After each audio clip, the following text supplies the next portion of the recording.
As far as I can remember, I've had a connection to water. We're born, our mother's water breaks. We're born in water, out of water. I grew up going to the river up north, I believe is the Peshtigo River. We used to bathe in the river because we didn't have plumbing up north, and so we'd go to the outlet, which is the little river outlet, and we'd bathe. And I've lived in Milwaukee all my life, so I've always grown up going to the beach, Bradford Beach, Grant Park Beach, even the Michigan side of Lake Michigan, the UP side. We would go up north, and we still go up north, but kind of relating to contamination. We would drive over to the Michigan side of Lake Michigan, up in, I think, Marinette or something. But we would drive there because it was cleaner. In Milwaukee, especially, the rivers and Lake Michigan, when I was growing up, were known to be contaminated, which was always really sad because we'd have to go to different lakes to go swimming. I remember my daughter was in 8th grade, and they went on a kayaking trip with their class, and they went in the Milwaukee rivers, and it's always my first reaction, kind of grossed out, which is really sad. I don't want that to be my reaction to water ever. Whenever I was feeling manic, I would drive. Now I have a better hold on my mental health and understanding of myself. So I used to get really manic, and I would drive to the lake. I would drive to the water, and it centered me. The full moon over the lake is just a huge centering thing for me. So now I go to the water when I'm feeling good, when I just need a little more peace.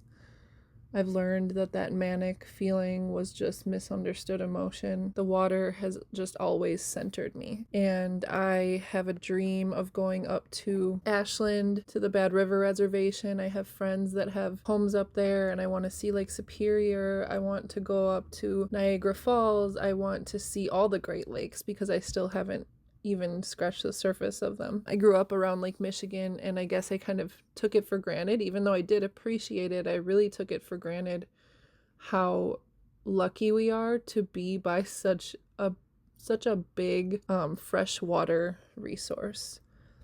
I'll stop there, but I will forever value water. If you ask my team, Urban Indigenous League, I'm the one who pushes the spring water on everyone, the hydration.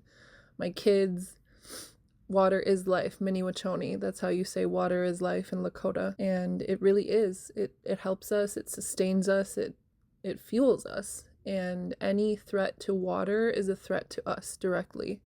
When I was about 7 or 8 years old, I used to live with my grandmother on the Menominee River Parkway.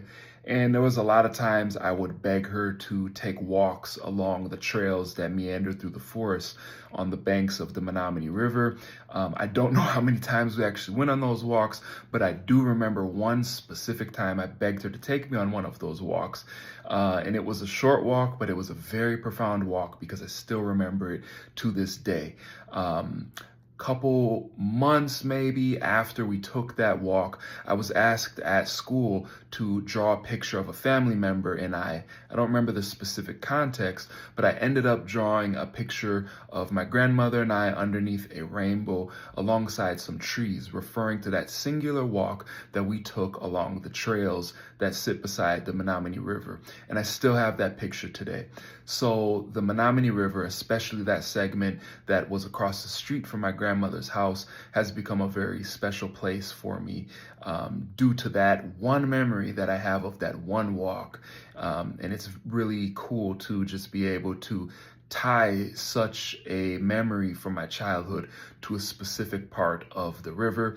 It brings a sense of nostalgia and relaxation every time I'm able to pass by on my bike or walk alongside that area of the river, or even just sit on a bench or rock that is near the river at that segment. I had the opportunity to visit one of the beaches where the stones are eroded down. The limestone stones are eroded down to almost like a coin. They're almost perfectly round and flat.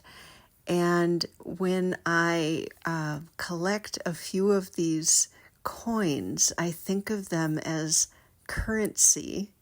Get it? Currency. I think of them as like this special treasure that I find along the lakeshore. And I even sometimes pile them up into a little pile and do a little dance because I've collected the coin of the realm, the coin of the realm. Anyway, I love, and they make good skipper stones along the lakefront as well. So just singing a little song about the perfectly round, flat stones that I sometimes find along Lake Michigan.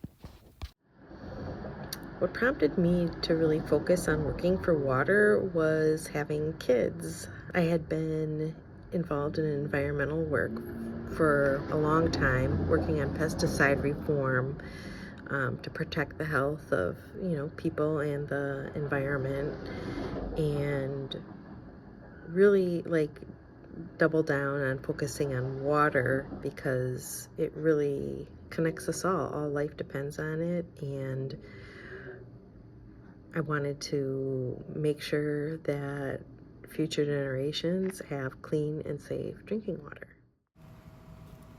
My family is an Army family, so we grew up moving I grew up moving all over the place every 2 years, 3 years, 6 months. It just depended on where the military needed my dad at the time.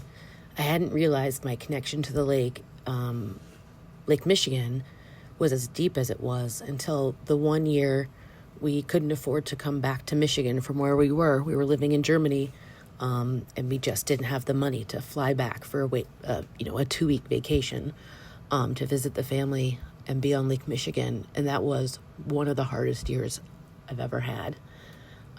We always had Lake Michigan to come back to. And that is my primary water story, where I know it's this lake and this body of water that I can sit next to and be on and swim in and feel comfort.